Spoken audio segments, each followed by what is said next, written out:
Welcome back to I spicy delights. Onam സീരീസൊക്കെ എല്ലാവരും കാണുന്നില്ലേ? ഇതറിയാത്തവർക്കായിട്ട് ഞാൻ ഒന്നും കൂടി പറഞ്ഞുതരാം. ചാനലിൽ ഓണം സീരീസ് സ്റ്റാർട്ട് ചെയ്തിട്ടുണ്ട്. ഓരോ വിഭവം ഓരോ എപ്പിസോഡായിട്ടാണ് ചെയ്തിട്ടുള്ളത്.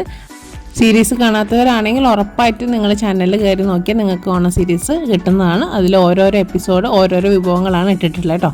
അപ്പോൾ അതും കൂടി ഒന്ന് കയറി കണ്ട് നോക്കണേ. ഓണക്കാലം സീരീസിൽ ഇന്നത്തെ എപ്പിസോഡായിട്ട് നമുക്ക് കൂട്ടുകറി ഉണ്ടാക്കാം. കൂട്ടുകറി ഇഷ്ടമില്ലാത്തവർ വളരെ റെയർ ആയിരിക്കും. അതൊരു പ്രത്യേക ഒരു ടേസ്റ്റാണ് അല്ലേ, ചെറിയൊരു മധുരവും എരിവൊക്കെ ആയിട്ടുള്ള നല്ലൊരു അടിപൊളി ടേസ്റ്റാണ് ഈ കൂട്ടുകറിക്ക്. അപ്പോൾ നമുക്ക് എന്തായാലും ഒന്ന് കൂട്ടുകറി ഉണ്ടാക്കാം.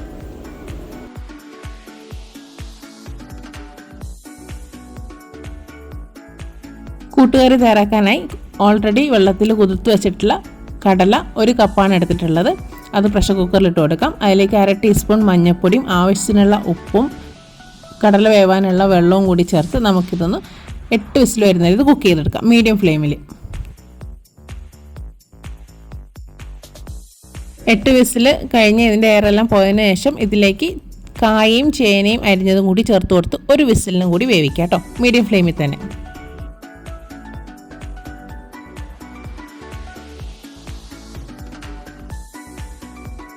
അതവിടെ ഇരുന്ന് വേവട്ടെ. ആ സമയം കൊണ്ട് നമുക്ക് കുറച്ച് കാര്യങ്ങളൊന്ന് ചതച്ചെടുക്കാനുണ്ട്. അതിലേക്ക് ആവശ്യമായിട്ടുള്ള തേങ്ങ ചെരുകിയത് 1/2 കപ്പ്, ചെറിയ ജീരകം 1/2 ടീസ്പൂൺ, എരിവിന് ആവശ്യമായ പച്ചമുളക് ഞാനൊരു 3 പച്ചമുളക് എടുത്തിട്ടുണ്ട്, പിന്നെ വെളുത്തുള്ളി ഒരു 3 അല്ലി, പിന്നെ കുറച്ച് കുരുമുളക് എടുത്തിട്ട്. അത് ഓപ്ഷനിലാണ്, നിങ്ങൾക്ക് താല്പര്യം ഉണ്ടെങ്കിൽ മാത്രം ചേർത്താൽ മതി. ഇത് ജസ്റ്റ് ഒന്ന് ചതച്ചാൽ മതി, ഒരുപാട് അരയേണ്ട ആവശ്യമില്ല കേട്ടോ.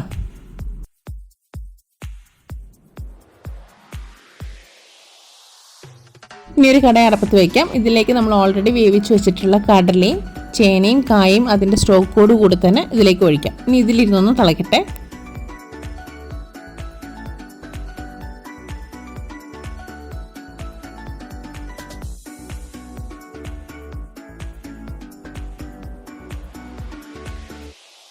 ഇനി ഇതിലേക്ക് ആ ചതച്ച് വെച്ചതും കൂടി ചേർത്ത് കൊടുത്ത് നന്നായിട്ടൊന്ന് മിക്സ് ചെയ്യാം.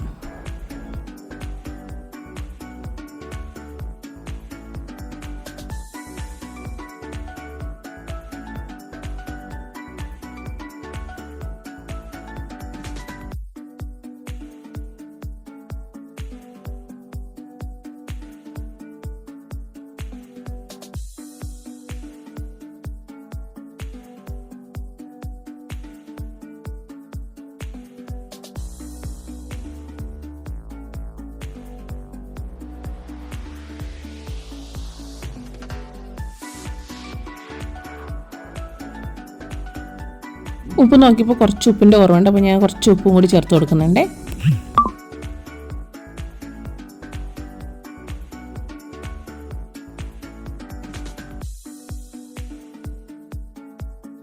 ഇനി ഇതിലേക്ക് നമുക്ക് വേറെ കുറച്ച് കാര്യങ്ങൾ ആഡ് ചെയ്യാനുണ്ട്. കുറച്ച് തേങ്ങ വറുക്കണം, വറവിടണം. അപ്പോൾ അതിന് വേണ്ടി ഒരു പാനിലേക്ക് 2 ടേബിൾ സ്പൂൺ വെളിച്ചെണ്ണ ഒഴിച്ച് കൊടുത്തിട്ട് വെളിച്ചെണ്ണ ഒന്ന് ചൂടാകുമ്പോൾ കടുകൊന്നിട്ട് പൊട്ടിക്കാം.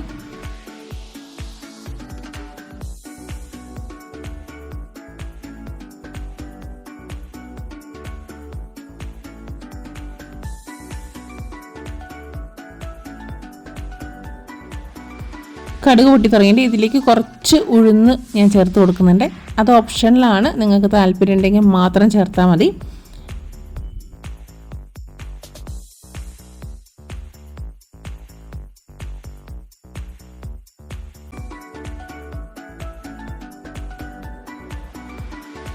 കടുക് ഉഴുന്നും എല്ലാം പൊട്ടിയതിന് ശേഷം ഇതിലേക്ക് വറ്റൽമുളക് ചേർത്ത് കൊടുക്കുന്നത്. ഞാൻ ഒരു 3 വറ്റൽമുളകാണ് എടുത്തിട്ടുള്ളത്. ആവശ്യത്തിലേറെ കറിവേപ്പിലയും കൂടി ചേർത്ത് കൊടുക്കാം.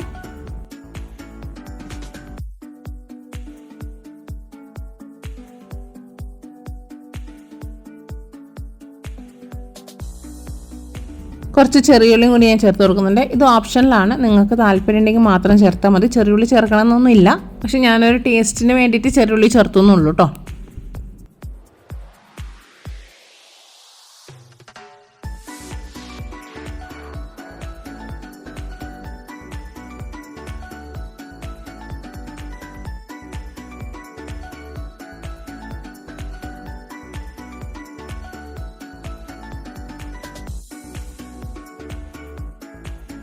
തേങ്ങയും കൂടി ചേർത്ത് കൊടുക്കാം. തേങ്ങയും കൂടി ചേർത്ത് ഇതെല്ലാം കൂട്ടി നമുക്കൊന്ന് ബ്രൗൺ കളർ ആവുന്ന വരെ ഒന്ന് വറുത്തെടുക്കണം കേട്ടോ.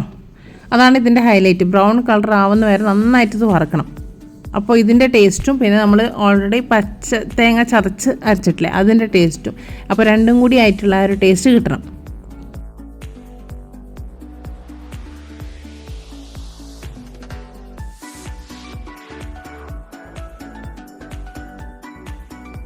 വറുത്ത് ഇതാണ് ഇതിൻ്റെ പരുവം, ഇതുപോലെ കിട്ടണം കേട്ടോ. ഇനി നമുക്കിത് നമ്മുടെ കൂട്ടുകറിയിലേക്ക് ചേർത്തിട്ട് മിക്സ് ചെയ്യാം.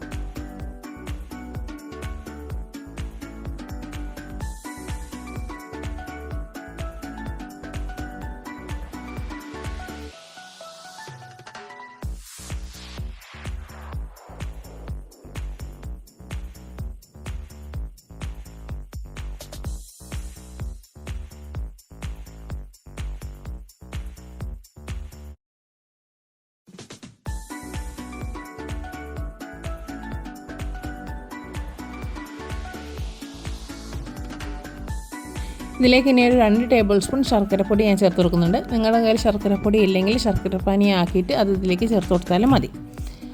അപ്പോൾ ഇതിൻ്റെ ടേസ്റ്റ് എന്ന് പറയുന്നത് സ്പൈസിയാണ്, എന്നാൽ ചെറിയൊരു മധുരമുണ്ട്, എരിവുണ്ട്, അങ്ങനെ രണ്ടും കൂടി കമ്പൈൻ ചെയ്തിട്ടുള്ളൊരു ടേസ്റ്റാണ് ഈ ഒരു കൂട്ടുകറിക്ക്. പിന്നെ കൂടെ തന്നെ നമ്മുടെ തേങ്ങ, പച്ചത്തേങ്ങ ചതച്ചതും അതേപോലെ തന്നെ വറുത്ത തേങ്ങ ചേർത്തതും, അപ്പോൾ ഇതെല്ലാം കൂടിയിട്ടുള്ളൊരു കോമ്പിനേഷനാണ്.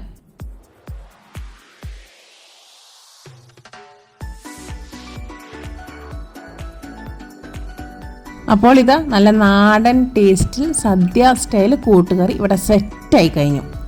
ഈ കൂട്ടുകറിയുടെ ടേസ്റ്റ് എന്ന് പറയുന്നത് നമ്മുടെ ആ ഒരു തേങ്ങ ചേർക്കലാണ്. കുറച്ച് തേങ്ങ നമ്മൾ പച്ചയ്ക്ക് തേങ്ങ ചതച്ചിട്ട് ചേർക്കും, അതേപോലെ തന്നെ നമ്മൾ കുറച്ച് തേങ്ങ വറുത്തിട്ട് ചേർക്കും. അപ്പോൾ ഇതിൻ്റെ രണ്ടിൻ്റെയും ആ ഒരു ടേസ്റ്റ് ഇതിൽ ശരിക്കും എൻഹാൻസ് ചെയ്യുന്നുണ്ട്. അതേപോലെ പിന്നെ നമ്മൾ കുറച്ച് മധുരം ചേർക്കും. നമ്മൾ അവസാനം ഇതിൽ മധുരം ചേർക്കുന്നുണ്ട്. മധുരം ചേർക്കുമ്പോൾ നിങ്ങൾ ശർക്കര തന്നെ ചേർക്കാൻ നോക്കുക, ശർക്കര പൊടി അല്ലെങ്കിൽ ശർക്കര പാനി. ഒരിക്കലും പഞ്ചസാര ചേർക്കരുത്, പഞ്ചസാര ചേർക്കുമ്പോൾ ആ ഒരു ടേസ്റ്റ് കിട്ടുക, ആ ടേസ്റ്റ് മാറിപ്പോട്ടോ. അതുകൊണ്ടാണ് അപ്പോൾ ശർക്കര തന്നെ ചേർക്കാൻ നോക്കുക. അപ്പോൾ എങ്ങനെയാണ് ട്രൈ ചെയ്ത് നോക്കല്ലേ. അപ്പോൾ ഇപ്രാവശ്യത്തെ ഓണത്തിന് എന്തായാലും നിങ്ങൾ കൂട്ടുകറി വെക്കുന്നുണ്ടെങ്കിൽ ഇതുപോലെ ഒന്ന് ട്രൈ ചെയ്ത് നോക്കണേ. നിങ്ങൾക്ക് ഉറപ്പായിട്ട് ഇഷ്ടപ്പെടും, അതേപോലെ നിങ്ങളുടെ വിരുന്നുകാർക്കും ഉറപ്പായിട്ട് ഇഷ്ടപ്പെടും. വീഡിയോ ഇഷ്ടപ്പെട്ടാൽ ലൈക്ക് ചെയ്യാതെ പോകല്ല, അതുപോലെ തന്നെ ഇത് മാക്സിമം ഷെയർ ചെയ്ത് കൊടുക്കണേ. നിങ്ങളുടെ കൂട്ടുകാരിലേക്കും അതേപോലെ നിങ്ങളുടെ ഫാമിലിയിലേക്കും ഒക്കെ ഈ ഒരു വീഡിയോ എത്തിച്ചു കൊടുക്കണം കേട്ടോ. നമ്മൾ ഓണം സീരീസ് സ്റ്റാർട്ട് ചെയ്തിട്ടുണ്ട്. ഓണം സീരീസ് സ്റ്റാർട്ട് ചെയ്തുകൊണ്ട് ഓരോ ഓണ വിഭവങ്ങളും ഓരോരോ എപ്പിസോഡായിട്ടാണ് അപ്ലോഡ് ചെയ്തിട്ടുള്ളത്. അപ്പോൾ അത് കാണാത്തവരുണ്ടെങ്കിൽ ഉറപ്പായും അതും കൂടി കണ്ടു നോക്കി നിങ്ങളുടെ അഭിപ്രായങ്ങൾ കമൻസിലൂടെ പറയണേ. എൻ്റെ ഈ ചാനൽ ആദ്യമായി കാണുന്നവരാണെങ്കിൽ ഇതുപോലത്തെ ഈസി പീസി റെസിപ്പികൾ കിട്ടാനും അതുപോലെ ഇപ്പോഴത്തെ ഓണം സീരീസിൻ്റെ ഓരോ എപ്പിസോഡും മിസ്സാവാതിരിക്കാനും ഇപ്പോൾ തന്നെ സബ്സ്ക്രൈബ് ചെയ്ത് വെച്ചോളൂ. കൂടെ ആ ബെൽ ബട്ടൺ കൂടി എനേബിൾ ചെയ്ത് വെച്ചാൽ ഞാനിടുന്ന വീഡിയോസിൻ്റെ നോട്ടിഫിക്കേഷൻ നിങ്ങൾക്ക് കിട്ടുന്നതാണ്. അപ്പോൾ അടുത്തൊരു വീഡിയോയിൽ പുതിയൊരു അടിപൊളി ഓണ വിഭവമായി നമുക്ക് വീണ്ടും കാണാം. അതുവരെ ടാറ്റാ.